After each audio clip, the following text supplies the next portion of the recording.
Hello, little one. Spooky story for you today. And learn that knowing that sometimes the bravest and kindest people are hidden behind the biggest, scariest looking exteriors. Hope you enjoy it. Chapter 1. The Legend of Grumbles. Every October in the small, misty town of Willow Creek, the children whispered about the house on Hemlock Hill. It wasn't the creaking shutters or the skeletal trees that scared them most. It was the story of the ghost who lived there, Grumbles. They say Grumbles is the gloomiest ghost that ever floated, declared Leo, his voice a dramatic hush one afternoon at the playground.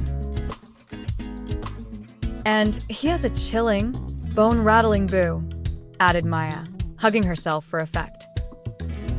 The truth was, no one had actually heard Grumbles' famous boo in years. They just knew the legend. Grumbles was the scary ghost, the one with the reputation for being terribly terrifying and terribly mean. Chapter 2. A Quiet Night.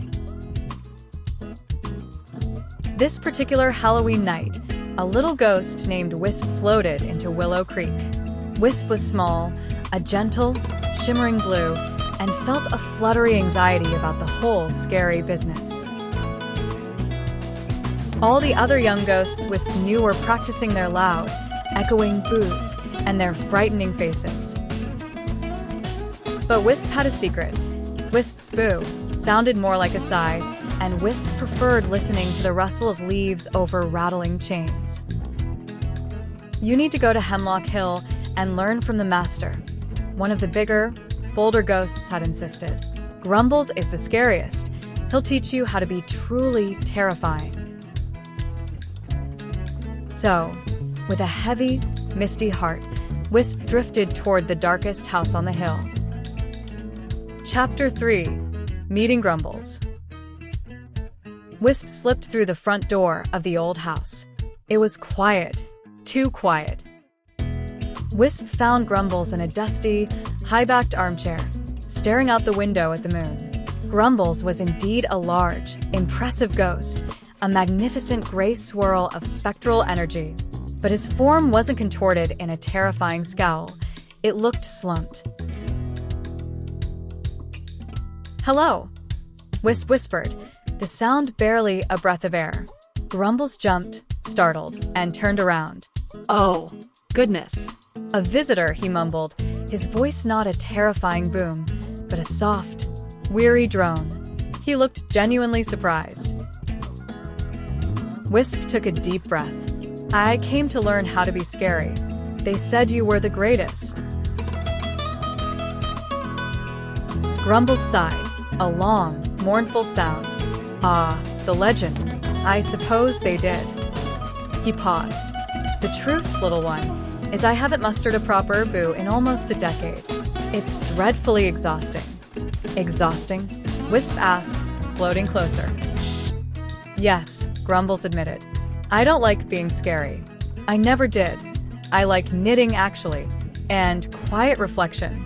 But once you get a reputation, everyone expects you to live up to it.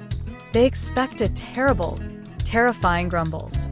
He pointed to a small, lumpy pile of iridescent yarn on a table. Chapter 4. A New Role. Wisp stared at the yarn, then back at the supposedly terrifying ghost. Grumbles wasn't mean or gloomy. He was just tired of pretending. "But if you don't like scaring people, why don't you tell them?" Wisp asked. Grumbles gave a spectral shrug. Who would believe the mighty Grumbles would rather knit a scarf than rattle a window? They just see what they expect to see. Wisp had an idea. "Maybe you don't have to be scary. Maybe you could be friendly scary." Grumbles raised a misty eyebrow. "You could still rattle things," Wisp continued excitedly, "but you could be rattling a mug of hot cocoa. You could still moan, but maybe you're just moaning about a drop stitch in your knitting.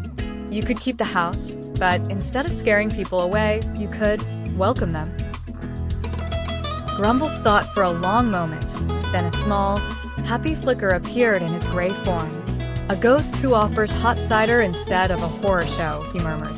That sounds rather lovely. Chapter 5. The Lesson of the Hill. The next year, something changed in Willow Creek. The house on Hemlock Hill still looked spooky, but on Halloween night, the children didn't run away. They followed the faint scent of cinnamon and the gentle, welcoming glow of candle lanterns. When they timidly approached the house, the door creaked open. There stood Grumbles, looking just as magnificent as ever. But instead of a booming boo, he offered a deep, slightly hesitant hello. Welcome. He was even wearing a long, luminous, slightly crooked scarf knitted from the iridescent yarn. The children, who had expected a terrifying ordeal, were instead met with warm apple cider and spooky-shaped cookies. They even got to see Grumbles' prize-winning collection of spectral seashells. The story of Grumbles and the house on Hemlock Hill changed. He was no longer the legend of the gloomiest ghost. He became the legend of the kind-hearted ghost, a spirit who showed everyone that reputations aren't always true, and the person inside can be completely different from the story on the outside. Wisp, who helped Grumbles, never learned to give a terrifying boo. Instead, Wisp and Grumbles learned that sometimes the bravest thing you can do is be exactly who you are, no matter what others expect. Don't judge a book by its cover, or a ghost by its boo. People often have reputations or appearances that don't match their true nature. We should take the time to get to know someone for who they really are, instead of relying on rumors or first impressions. Sometimes, the bravest and kindest people are hidden behind the biggest, scariest-looking exteriors. Step inside, discover the spookily-sweet of the ghost who couldn't boo. A heartening Halloween tale about friendship, being yourself, and finding the magic in kindness.